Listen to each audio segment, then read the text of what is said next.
Our first speaker is Clifford from Disabled People Against Cuts. Ellen's a long-standing disability rights campaigner. She's a member of Disabled People Against the Cuts, and she played a key role in exposing the devastating impacts of austerity on disabled people. She's the author of The War on Disabled People, which highlights the systemic discrimination in UK government policy. Ellen, you're very welcome. Thanks, Richard. And I want to start by apologising that I'm not going to be able to stay for the whole meeting and got to catch a plane back to London. And that's because of how frantic things are for disabled people at the moment and desperate with, as Richard said, we're expecting votes on the PIP cuts to come in within the next few weeks. I've been over here with members of DPAC Northern Ireland protesting with support from NIPSA, the equivalent of PCS over here, and also the Northern Ireland Anti-Poverty Network. We were protesting outside a consultation, or as disabled people are calling it, consultation, that Department for Work and Pensions have been putting on, these so-called consultation events held around the UK to ask people, disabled people, but also it seems that actually not that many disabled people have gone to these consultations, about the questions in the online green paper. So those are questions about cuts the government's proposing for disabled people, but not including anything on the personal independence payment cuts that Richard's mentioned, which obviously is a pressing concern for so many disabled people. Not asking people's views on those, just asking them about the green paper as a tick box exercise as far as we can see, when the government's already decided what it's going to do to meet its made up fiscal rules. Also reneging on Labour's manifesto pledge, which was to work with disabled people. So in their words, our views and voices would be at the heart of all they did. And that signified to us a commitment to co-production. But what we're seeing now is cynical, patronising consultation on measures they've already decided they're going to push through. Under the previous government, benefit claimants, DWP workers as well, we all put considerable time and expertise into devising plans for a social security system that we thought would be fit for purpose, one that meets need, but also enables workers to do the jobs they want to, supporting people rather than punishing them. And not only has all that work that went on been pushed aside by Starmer, Reeves and Kendall, but the DWP's sham consultation won't even give space for us to talk about our ideas on what a better system would look like. They're only interested in, as I say, this tick box exercise on pre-prepared questions about what they know they're already going to push through. So to us, attending those events is basically collusion in what they're doing.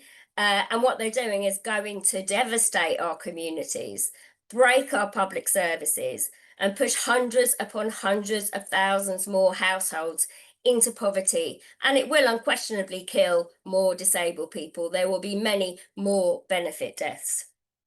So DPAC has taken action against these consultation events in Manchester DPAC, one of our strongest groups, took over the local consultation and set the agenda. In Cardiff, the venue pulled out rather than face a protest. And in Belfast today, more people stayed outside and joined the protest than chose to go in. There were also protests in Glasgow, Leeds and Plymouth.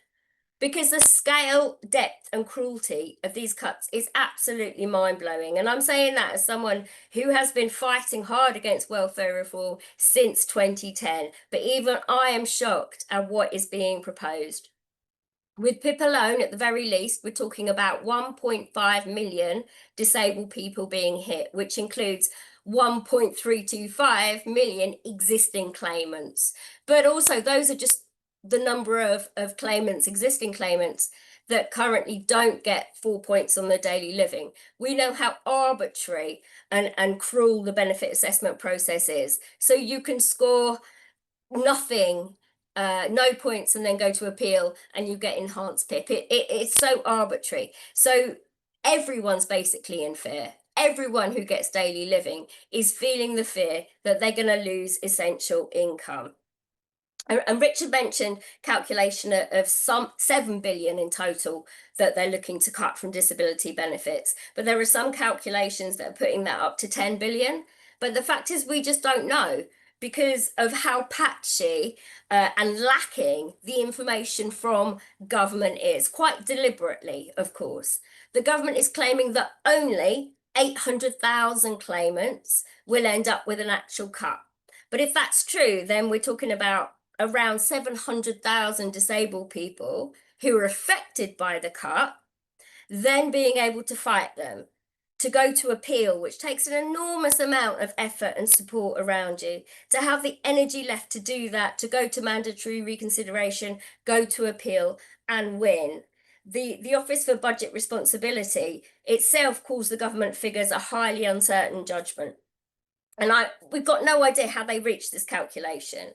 The figure of 700,000 successful challenges against hits when they're reassessed. The advice sector can't cope now, so how is it going to cope with that many more appeals? But we don't know. There's so much lacking information. We don't know how much more it's estimated all these extra appeals are going to cost, which would then be, that would then be cut from the amount of savings that will be achieved from this. So it's only according to the information that is available, rather than the total that exists, that we know that 350 to 400,000 households are going to be pushed into poverty. And that includes 50,000 children and 150,000 carers losing benefits. But as I say, those figures depend on only 800,000 disabled people ending up with a cut that's going to hit at the very least 1.5 million disabled people. These figures are far off the scale of anything we experienced with the Tories. The spin and missing information is truly shocking to me. We think, as Richard said, that Starmer's going to try and push this through this side of summer recess. So MPs are going to be voting with only a portion, a small proportion of the information that they need to make an informed choice about how they vote. Information such as I said, how much extra the MR, the mandatory reconsiderations and appeals would cost. Information such as how much additional strain is going to be placed on services that we know already can't cope with demand, like our mental health services, like social care services, like homelessness services. And poverty actually costs a lot of money in measures to address it. So according to the Joseph Rowntree Foundation, way back in 2016, they estimated then that poverty cost the UK economy £78 billion per year. The Trussell Trust calculates that these cuts being proposed are going to cost at least £13.7 billion per year in extra cuts to public services. PIP actually isn't anything to do with employment, except where it supports disabled people to stay in work. 1 in 6 PIP claimants are actually in work. The government's repeatedly claimed, however, that PIP cuts are going to mean more people in work. But the employment impacts, the employment outcomes that are predicted from the measures that they're bringing in won't be available until autumn and the autumn budget, by which time MPs will have had to vote on this. Disabled people tend to live in we tend to live congregated in the same areas, which is reflective of the fact that we're congregated largely within the lowest income deciles. Some areas, that means they're going to be undoubtedly hit harder than others. According to Scope's Purple Pound data, disabled people in our families account for more than half of all retail spend. Basically because whatever you give us, we spend immediately on our essentials, because we don't, if you look at the extra costs, the extra unavoidable costs of disability, those are only contributed to rather than fully met by our disability benefits. So local businesses in areas like where I live with high levels of benefit claimants are just, I don't think, going to be able to survive by what's coming. The estate where I live in Southeast London is already broken through austerity cuts to frontline services. I have homeless people who sleep in my garden, for example. Survival crime is rife, and the rates of unmet mental health support needs are even higher.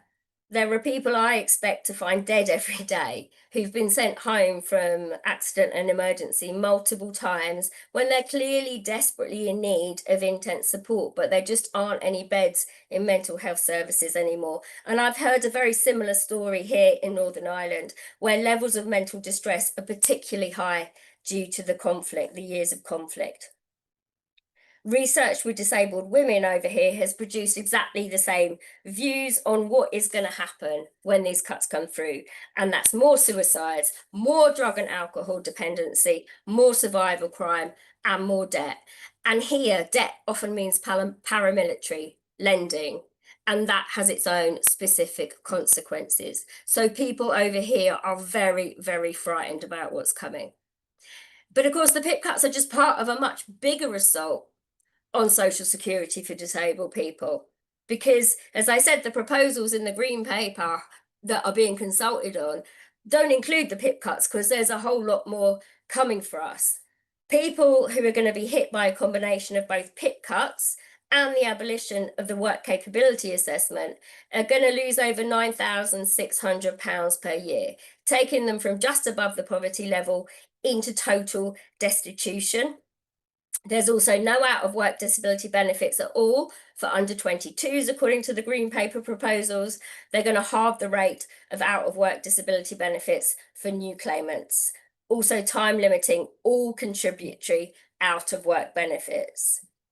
There is the 1 billion they're saying will be invested in employment support for disabled people, but how is that going to work? Because we're actually talking now about, because of the cuts that came through from the Tories before them, we're now talking about cuts on people who have officially been found unfit for work. How is, however much money you invest in employment support, going to support people who live with extreme pain and distress every day into jobs? Or in Derry, I've been hearing today, there are 17 jobs for every 100 people. It's not going to be disabled people who get those jobs.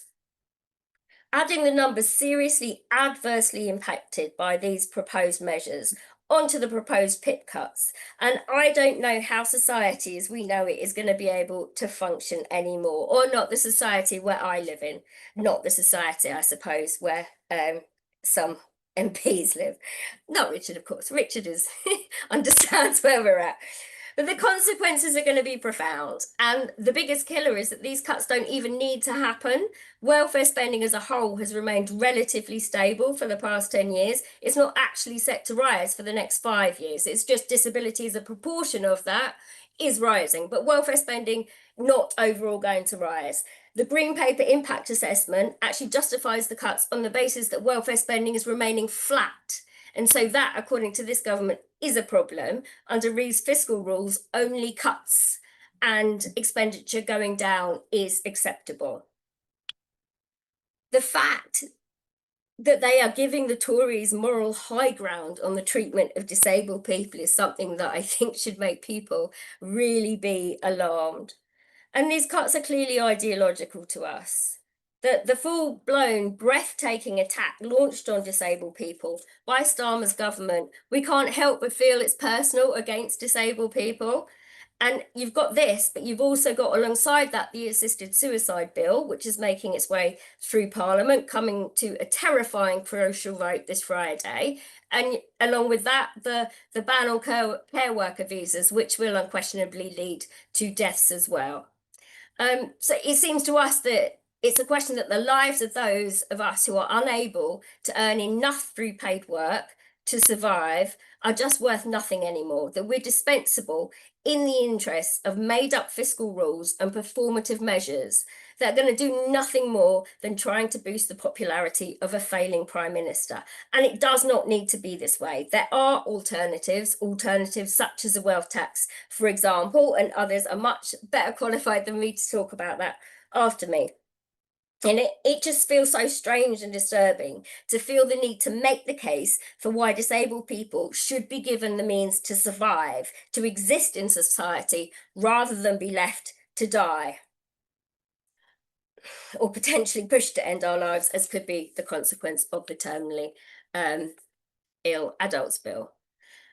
And this is the reality of the political territory it feels we're now entering, one where disabled people are seen as a cost burden. The impact assessment for the terminally ill adults bill makes clear that if the bill comes through, there will be huge savings to the health budget and the social care budget. Political territory where the existence of disability is publicly being denied by politicians trying to push through devastating cuts without the public fully understanding what's going to happen. It's so frightening at the moment for disabled people. And the last thing I suppose I want to say then is to stress the benefits that disabled people do bring to society. So the majority of carers, for example, are disabled. We might not be able to fit into increasingly competitive workplaces with increasing labour intensification and narrower performance standards. We might not fit into that, but we do contribute to our communities in a way that some people, I think, who are in charge of these policies can maybe never understand. We are the glue that holds our class together. And I think that's why Starmer is coming for us with such ferocity. We give the lie to the myth that people are naturally selfish, that naked individualism and competition is the way that humans are meant to live. A society that provides a genuine social safety net is a stronger one, where the working class have more power, well-being and happiness. So I see this as a fight for all of us, and I'm really pleased this event is being put on tonight. I would urge everyone to back Richard's petition, of course, also to announce that DPAC and allies will be holding a rally in Parliament Square on the 30th of June from 4:30 p.m. joint with our trade union allies, with deaf and disabled people's organisations. And we also want it, as much as we want to be putting pressure on the government not to bring in these cuts, we also want to celebrate disability pride and the role that we play within wider society. So thank you and solidarity. Thanks so much, Ellen. That was fantastic.